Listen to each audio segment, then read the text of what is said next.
Hello guys! It's me, Jeko, and muling nagbabalik.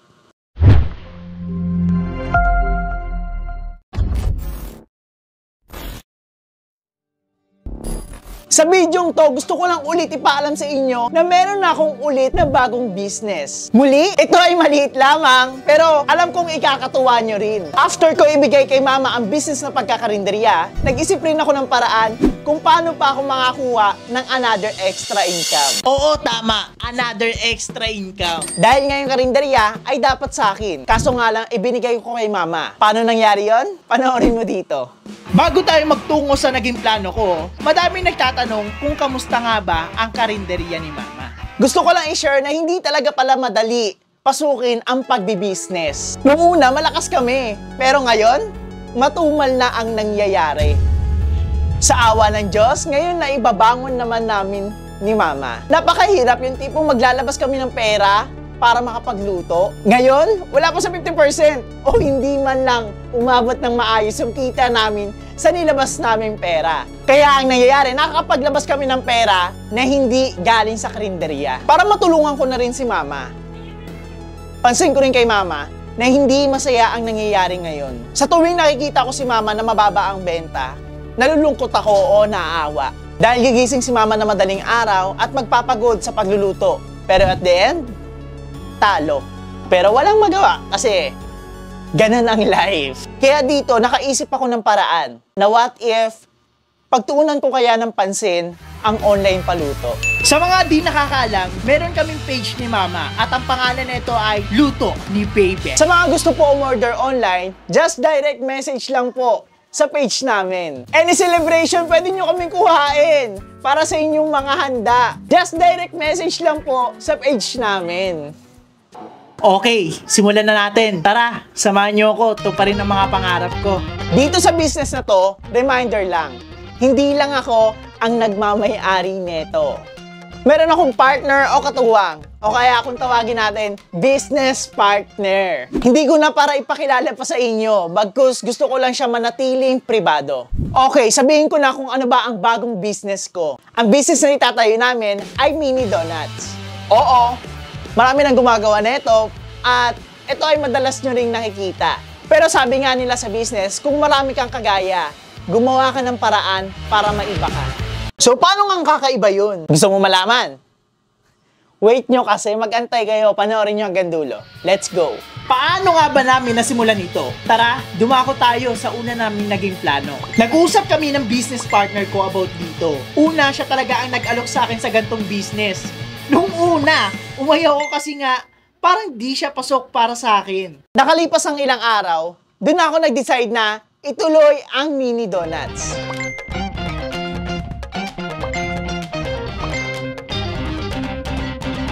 After ng ilang araw ng pag-uusap namin, nag-take down na ako ng notes para sa mga bibilihin naming mga tools and equipment. At para malaman na rin kung magkano ba ang magagastos. Dito, nag-order na ako sa online. Add to cart dito, add to cart doon, hanggang sa makumpleto ko na ang order ko. At ayun, check out! Guys, andyan na yung Shopee, guys! Dito, dumating na mga parcel ko. Ganito pala feeling ng anak ni Henry C. Okay guys, dumating na yung mga parcel ko. Tara, samahan nyo kung i-unbox natin to.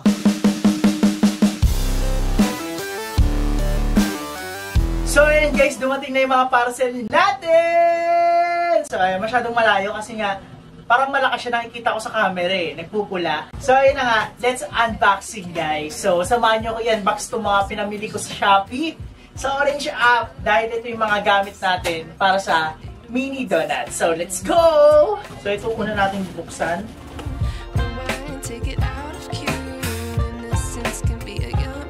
Meron ako ditong almonds. Ito yung una ko nabuksan, almonds. Ayan o. Almonds. Ayan o. So meron tayo dito 5 feet na 100 pieces. Next. Mga malalaking dapat eh.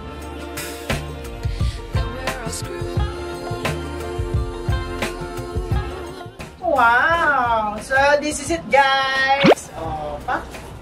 Ewan ko kung nakikita nyo. So ayan siya guys. Okay, meron tayo ditong squeezer, measuring cup, another squeezer, and yung pangtapa nila, laki naman na ito. Yung pantapal natin sa food. Food gloves, tissue, ayan, and apron, measuring cups. Ha? Ano measuring cups? Ba't puro tablespoon to? May measuring cup doon! Ba't ganon? Sabi na nga eh, hirap kong order sa online eh. Nanisipan. So meron tayo dito ng skim milk, mallows, Oreo, and syempre sprinkles na napaka-unti pala. Dapat pala 1 kilo na lang yung binili ko. Sakto yung pag-unboxing natin. Nakakita ko kung ano yung mga kulang ko sa katangahan ko. So ito yun siya guys ha. So ito yung mga ano niya guys, yung lagayan ng mga condiments. Yan, condiments yung mga ano, ingredients, sprinkles, yan, dito. Yan, kung napapansin yung malaki to, ito ay para sa mga Oreo and skim milk. Ay, hindi siya yung donut maker, yung chocolate! Ayan, di pala to flyer, Maya, pancake. So ito, umorder ako ng 1 kilo. And nakikita ko sa mga Facebook, kamini donuts ko. So ayaw mo sa mga kamini. So ito, kulang pala to. Kailangan 2 or 3. Diba? So, at least nalaman ko yung mga kulang-kulang ko. Ube natin, syempre strawberry. Ang ginagamit kong chocolate bar is ACC. Kala mo na kagamit na eh. Kaka-order mo lang din. So ayan, ang binili ko yung ACC na ube, strawberry, and sa matcha Dutch. Dutch din sa white chocolate, and syempre sa chocolates. So ayan. So ito yung donut maker guys. Ang binili ko is brand niya ay Ruff. Apakaingay! And syempre 7 holes. Kasi bago ako bumili, nag-research talaga ako. And tinignan ko yung mga magagandang donut maker. So maganda daw yung Ruff and 7 holes. So sa mga mag-business dyan guys, go for Ruff. Kaya hindi ko pa nasubukan, di ba? Pero kasi ang dami nag-reviews.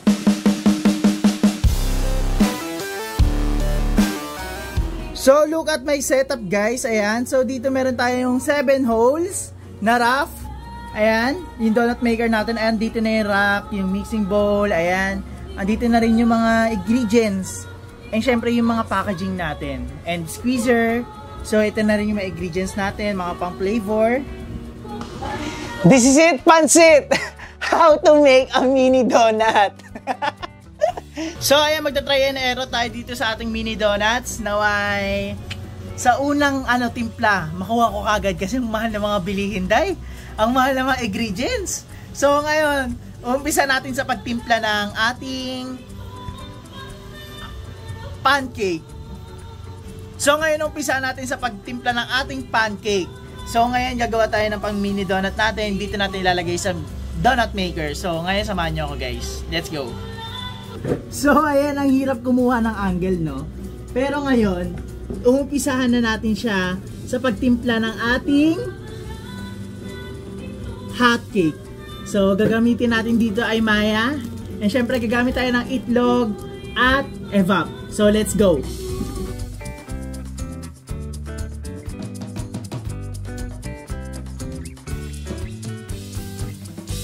Next natin ay itlog. So, dito magbabati tayo ng itlog.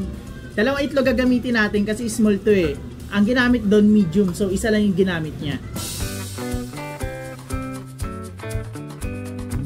So, try and error lang naman muna tayo eh. So, gagamit tayo ng pambansang mantika dahil di pa ako nakabili pala ng mantika. Ngayon, ito muna gagamitin natin. So, sa mga manonood huwag muna kayo mambash ha. Baka pangunahan nyo na naman ako eh. So, ito 1 teaspoon tong gamit ko. So, ngayon, gagamit tayo ng evap. And syempre, 3/4 daw ng ganto. Ayan. 1/4, 3. So, para maging 3/4, 3 gagamitin natin 1/4. So, pupunin natin siya. So, bali nabuo na natin yung 3. I-mix daw natin siya. By the way, guys, naugasan ko na lahat ng mga gamit bago ko i-arrange dito lahat. So, ayan, ibabati na natin siya. So, ayan kung makikita nyo, hindi nyo pala nakikita. So, bali okay na consistency niya. I-ano na natin siya, sasalin na natin siya dito sa Maya. Ayan. Mali tayo ng pagbuhos din ha, hindi mo nakita, sayang. Ganda sana niya. And then, haluin natin siya. Yan, mix well. Hanggang sa makuha natin yung consistency niya. Okay, bati-bati lang.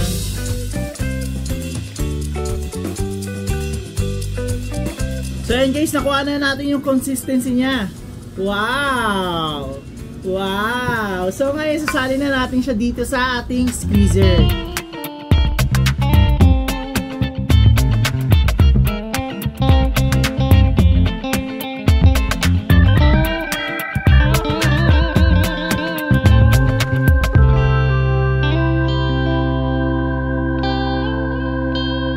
Dito, chinat ko naman siya kung ano yung magiging name ng mini donuts. Dahil nga todo research ako about sa mini donuts and halos pare-parehas. Dito nakaisip ako ng paraan para maiba. Papangalanan namin siyang Squeeze Donut.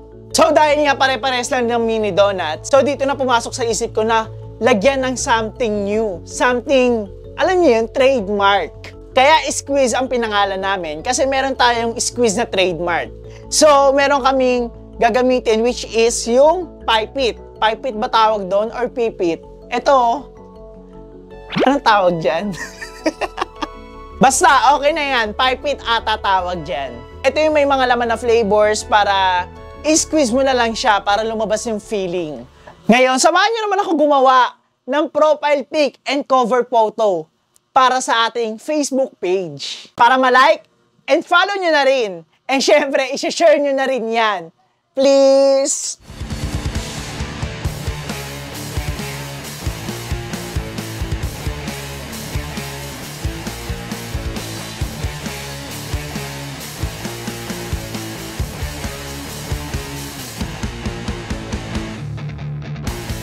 And tadan!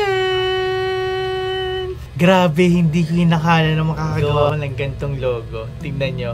Very professional yung datingan and grabe, hindi ako mapaniwala guys, lalo na sa cover photo. Grabe. Ayan o. Oh. Actually, nag-research ako dito sa Pinterest and syempre, kumuha ko ng reference at pinag-combine ko. And this is it ang kinalabasan guys. Grabe, natutuwa ako. Pwede ko nang pasukin yung graphic designer. And syempre, hindi to template ha. Baka sabihin nyo template to. Walang template na ganyan sinasabi ko sa inyo. Oh. Ayan, gawa ko yan. Nakikita niyo yan, gawa ko yan. Grabe, natutuwa ako. Di ako mapaniwala. So, eto finally. This is our page guys. Please do like and follow and share nyo na rin yan guys. Syempre, baka gusto nyo rin umorder. Abet! Umorder ka na! Nga pala guys, hindi ko pa nasasabi sa inyo yung mga flavors na meron kami. So sa mga flavors natin guys, una meron tayo sa classic. Meron tayong chocolate, white chocolate, strawberry, and syempre ube. Ito ay drizzled or toppings. So mamimili kayo sa dalawa. And syempre meron din tayong premium. Kung merong classic, may premium tayo. Syempre meron din tayong special flavors. Must try. So meron tayong matcha, cookies and cream, Milo, and Al Capone, and syempre cheese. Meron din tayong pwede natin silang gawing cheese ube or something na gusto nyong premium. Basta meron tayong ingredients niyan.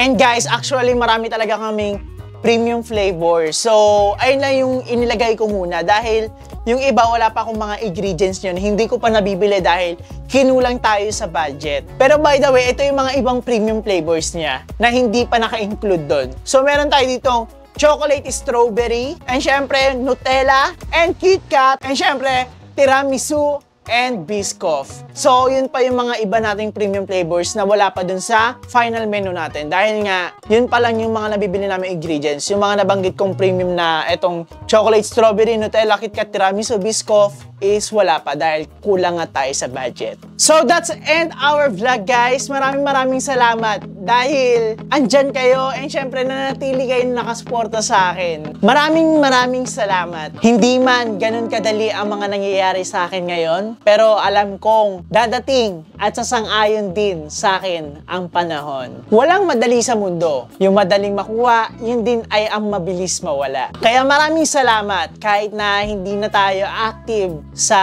YouTube and syempre sa pag-upload, andyan pa rin kayo na natiling nakasuporta dahil off-cam meron tayong mga problema, pero still, di ba?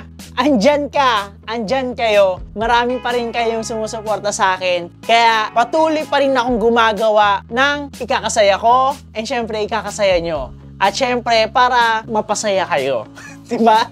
So, maraming salamat guys. Thank you so much. Naway mag-success tayo sa mga plano natin, sa mga plano ng bawat isa. Mapapagtagumpayan din natin ang mga inaasam natin. Name it! Nagpapasalamat din ako sa Panginoon, kundi dahil sa Kanya, hindi ko ito magagawa. Kaya Lord, maraming salamat po Lord. Thank you po. So yun guys, huwag niyo kalimutan mag-like, follow, and share sa ating Squeeze Donuts. Ayan, ipalaganap natin tong business ko. Please lang, please! And syempre, umorder na rin kayo dyan. Para naman bongga na. Syempre sa page din ni Mama, like and follow and share din kayo dyan guys. And syempre umorder na rin kayo. Inuulit ko, kuhain nyo kami sa mga celebration nyo para may handa kayo na masarap. Dahil hindi namin kayo titipidin. And syempre ibibigay namin, lalo na yun si Mama, ibibigay niya yung best niya sa pagluluto. Birthday sa akin. Kay Mama to, kaya please, gift nyo na sa akin yun. Mapasaya ko si Mama. Nga pala, may good news tayo sa karinderiya. Wait lang.